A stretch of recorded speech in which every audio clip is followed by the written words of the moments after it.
Irachi.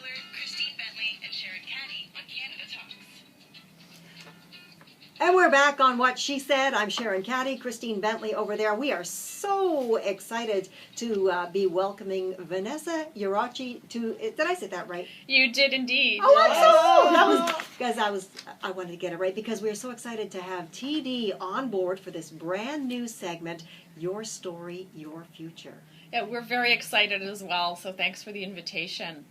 Well, the thing that's so wonderful about this is I think women, as you're going to tell us, TD has done extensive research on women and their money, and how women's wealth is changing as a percentage of sort of global wealth. Mm-hmm. And there is none of the other major banks have anything specifically designed for us women. And you have done a lot of research on this. Indeed, we've done quite a bit of research. It's been a 3-year journey at TD. And I think what's so incredible is the women in Canada now influence over $1.3 trillion of investable assets.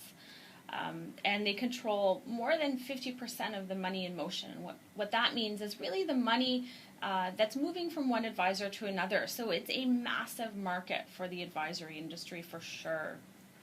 So what is the industry in general doing to address the needs of women investors? Well, and obviously not enough is being done, because TD has jumped into the fray to say we're gonna serve the needs of our women clients.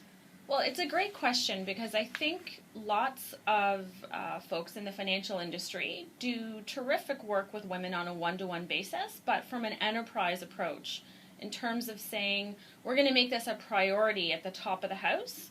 Not as much commitment by our competitors as we're seeing internally at TD, and we have a full program team dedicated to building a program that meets the needs of women investors at a grassroots level. Now, when we think of money, and you think, well, money is money is money. But what is it about women and their money that is different in the way that, you would approach it as opposed to men and their money? It's a great question, because it's not a matter of having better marketing or taking what you have already and wrapping a pink bow around it, which tends to be the first thing most companies will do, really, and we see lots of examples of that in other industries. Window dressing. It's all about having a different conversation about investing. So what we've learned about women is that they don't need a different product. They don't need a pink bow. What they need is a more holistic relationship with their advisors. So tell me about my whole life, not just the dollars and cents. They want to have a conversation about their life. And lots of empowerment through education. That's something women crave. They want to understand the process behind investing recommendations. So is it to say then for men in general, it's more, I want to see the dollars landing on the page of my bank account. For women, it's how is this going to impact me, my family, my future, my retirement, my children, like everybody? Absolutely. We did a really interesting exercise. We asked men and women across Canada to make collages to describe their ideal investing experience. And we gave everyone the same magazine cuttings all across Canada, different demographics.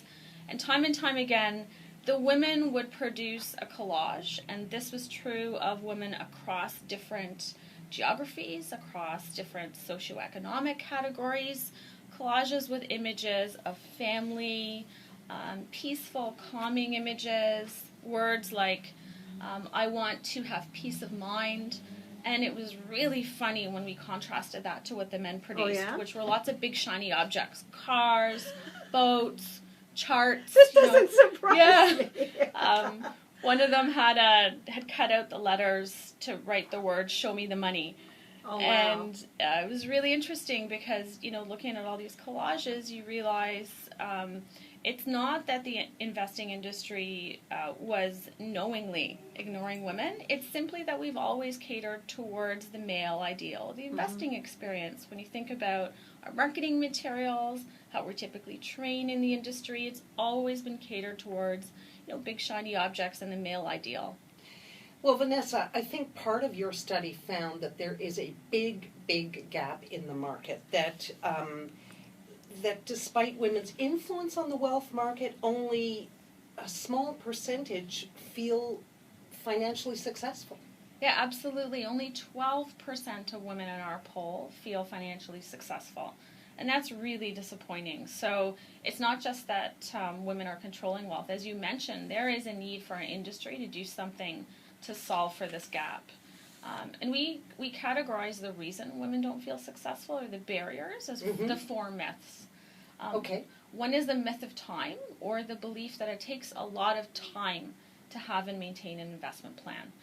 That's not true, because once you invest the upfront time in getting a plan, it's just a matter of maintaining it on an annual basis. So in essence, the time would be finding the right advisor. Right. Getting to know that advisor, which would be something you would do if you were going to a dentist, That's right. to a doctor, Absolutely. to a hairdresser, to almost anyone. So it's Absolutely. just one part of your life, and it's actually a really important part of your life. Exactly. And It's it's about taking something off your plate. So you have an advisor because you don't have to do everything day in, day out. It's not adding something. So actually it is a myth, you're right, about the time. Absolutely. What are the other myths? The myth of wealth, and this is a really interesting one.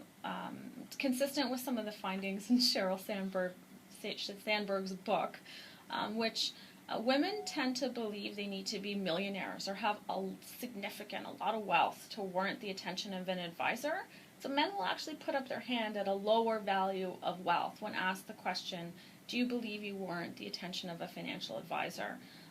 And a financial plan is really something every woman should have, irrespective of her wealth level. And it's never really been too early as a young woman, perhaps, who's just getting started. This might be the actual prime time to get in. It is indeed, because the longer you have, the more flexible your plan can be and the more choices you have.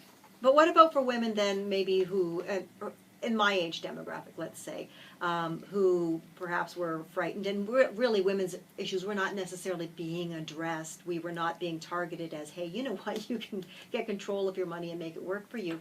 I would think there's still that fear of walking in at this age and saying, I want to get started now. It's true, and we find that this ambivalence about investing is true across different age groups. So we didn't notice, for example, that millennial women were less ambivalent, but we're certainly seeing in the baby boomer demographic lots of interesting issues emerge. Well, one being, is it too late?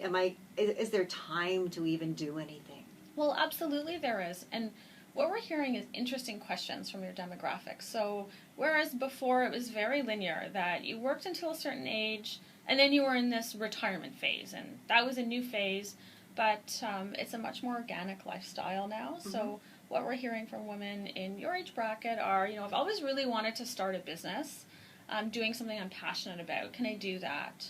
Or, I'd really like to help out my kids as they buy their first new house in Toronto, and the housing market's crazy. So many interesting, unique questions coming out of that demographic for sure. And the other thing, too, is that we are living longer, and many women are divorced, Yes. Outliving their husbands, so they're single. And so what choice do they have? They have to kind of grab the reins. Absolutely, and I was at a workshop a while back, and it was really interesting. It was a group of women that were either widowed or divorced, and they were in the 60-plus age range. And one of them said, I never expected to have to work. It's something I sometimes did in my marriage part-time as a hobby, but now that I have to work to support myself, it's a different kind of pressure, and a different set of choices that I'm having to deal with. And I wished I had planned for this and thought about it 10 years ago. That really struck me, that comment. Well, it's interesting that TD has really taken the lead in I always call it mentoring women about their money, or mentoring women about business. Having had the experience myself as a TD customer of walking in when I opened a small business that I have, and totally supported. Like, it's amazing, because I think that was the most frightening thing to me, is how on earth do you do this on your own? But you're not really on your own. Right, that's the value of advice. That's a very interesting, and to be dealt with as a woman who's approaching, and not as a woman who thinks she's going into business, but let's get started. Let's Right. get down to business. That's really cool. I think what's really cool is the fact that it's tailored to women. Yeah. It's not, as you say, the same thing with a few words changed wrapped up in a pink bow. It's specifically designed for us. Right. And for us at every age, whether we're 25 just starting out, or whether we're 40, or whether we're 60. Exactly. It's never too late, and there will be somebody there who will understand your issue, and who will understand the lack of confidence. Right. And we've trained 100% of our advisors have gone through intensive training on the differences between men and women, the kind of conversations that women want to have. It is very intensive training. We took them out of the field, brought them into a training center for over 5 hours. They have exercises and reinforcement throughout the year. So this is something that we're doing internally to strengthen the core. So what should women, Vanessa, keep in mind when they're making investment decisions? When they meet with your team, what should they be? Or should they come in with some questions